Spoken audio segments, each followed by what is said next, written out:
В зале Центра олимпийской подготовки по вольной борьбе в городе Назрань проходит второй этап всероссийского турнира по боевому самбо. На этих состязаниях команды борются за переходящий кубок главного судебного пристава Республики Ингушетии. Соревнования проходят в разделе «Борьба без курток». Сюжет Микаила Тангиева.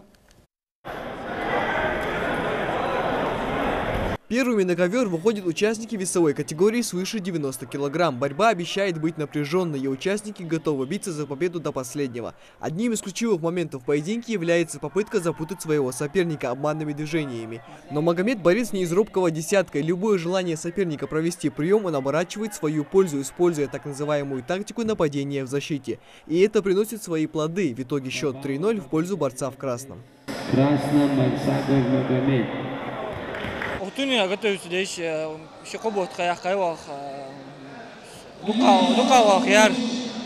стойка была, партия привести. Самбо в сокращении означает самозащита без оружия. Это популярный вид спортивного единоборства, включает в себя широкий спектр наиболее эффективных приемов как в защите, так и нападении. Следующими на ковер выходят спортсмены весовой категории 82 килограмма. Сперва соперники внимательно изучают друг друга. Идет так называемая борьба взглядов. Но спустя непродолжительное время борец в синем проводит зрелищный прием. Удачно пройдя в ноги оппонента, он кладет его на маты.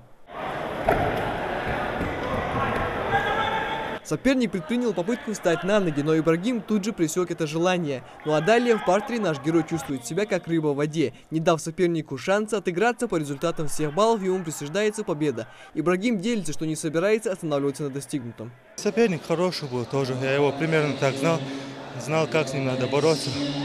Все получилось по воле Всевышнего. Чтобы у меня опыт побольше был, я здесь выступаю. В дальнейшем хочу перевестись на профессиональные бои, если получится.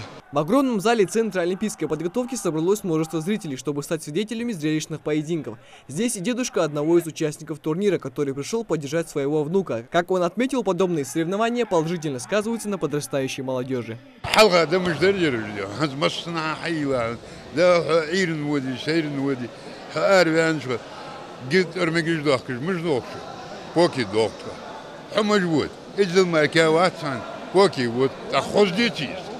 Хочешь заниматься, ходи, чубок, галеят, В турнире участвуют спортсмены не только из Ингушетии. Адам Мусаев приехал из Чеченской Республики и во втором этапе турнира одержал досрочную победу. Я готовился недолго к этим соревнованиям, так как узнал о них довольно поздно.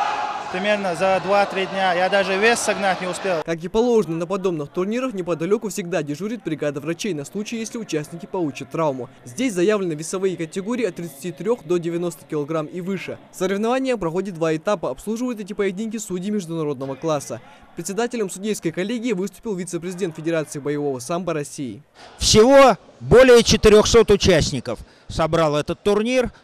Это соревнования по разделу борьба. Боевое самбо, раздел борьбы, профессиональные правила, раздел борьбы без одежды. Мы проводим, в боевом самбо существует 5 разделов. Это борьба в куртках, борьба без одежды, поединки в куртках, поединки без одежды и раздел бой. Вот сегодня раздел схватки без ударов. По словам организатора турнира и по совместительству президента Ассоциации спортивных единоборств Ингушетии, на сегодняшний день боевое самбо активно развивается в нашем регионе и является спортом номер 1 в семье смешанных единоборств. Мы традиционно в течение года проводим 5 турниров. 5 турниров по 5 разделам. Таким образом демонстрируя адекватность, восприимчивость боевого самбо, то, что он готов ответить на любой вызов. Если давать сравнительные характеристики по остальным видам единоборств, я не говорю про ММА, не говорю про деятельность компании M1 Global, я говорю про дисциплины, подобные боевому самбо. Поэтому вот в этом смысле мы первые. Победителей турнира ждут ценные награды в виде грамот и медалей, а также командные кубки. А спортсмены, выполнившие нормативы мастера спорта по боевому самбо, получат соответствующие удостоверения. Микаил Тангиев, Рамзан Миржоев, Новости 24.